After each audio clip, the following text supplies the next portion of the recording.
Bonsoir tout le monde, bon début de semaine. Bonsoir Mathieu. Salut. Pas facile financièrement pour personne actuellement. Et il y a des gens qui se sentent vraiment serrés financièrement. Il y a environ 2 Québécois sur 5 qui pensent à la faillite. Si jamais la Banque du Canada en venait à relever son taux directeur, question de combattre une inflation qui serait trop galopante, Mathieu, l'incertitude économique, elle fait très mal présentement. La firme de services financiers MNP, à tous les 3 mois, sonde l'humeur des Canadiens de toutes les provinces sur leur situation économique.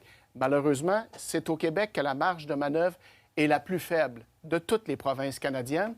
75 des Québécois disent qu'ils sont à 200 $ ou moins de ne pas arriver à boucler leur budget à chaque mois. Et là, aujourd'hui, on apprend que l'inflation, elle a fait un sacré bond dans les dernières semaines. On le sent tous quand on va à la station-service ou à l'épicerie. Et donc, oui, ça se peut que la Banque du Canada décide de remonter les taux d'intérêt pour essayer de rabattre l'inflation. C'est son seul outil pour essayer de le faire. Mais si ça arrive, selon le fameux sondage MNP dont je te parle, le plus récent, si ça arrive, si l'inflation et les taux remontent en même temps, bien, on a un joyeux paquet de concitoyens qui s'en vont direct dans le mur.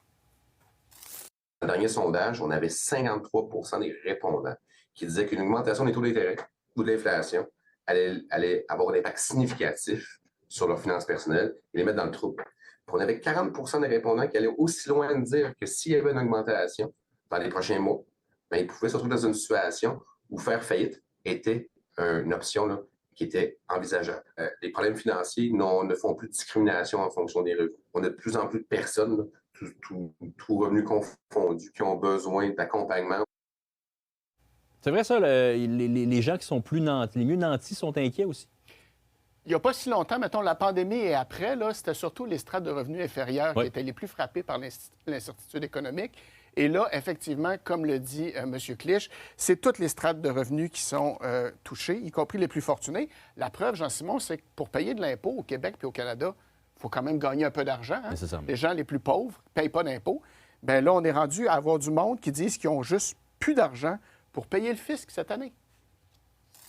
Une statistique qui est un peu surprenante. 17 des répondants ont dit qu'il y aurait de la difficulté ou une incapacité à faire face à leur charge d'impôt qui est due.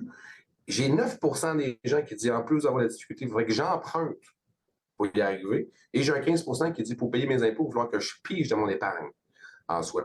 Donc, on se rend compte que peu importe quelle angle qu'on prend, les Québécois sont à côté. À côté, oui, Jean-Simon, puis il faut que je te donne une dernière statistique. Les 2 tiers des Québécois disent qu'en raison de l'incertitude, ils reportent leurs grosses dépenses. Et ça, quand ça arrive, malheureusement, la récession n'est jamais très, très loin. Ça sent pas très beau tout ça, Mathieu. Merci beaucoup. Je t'en prie. Salut.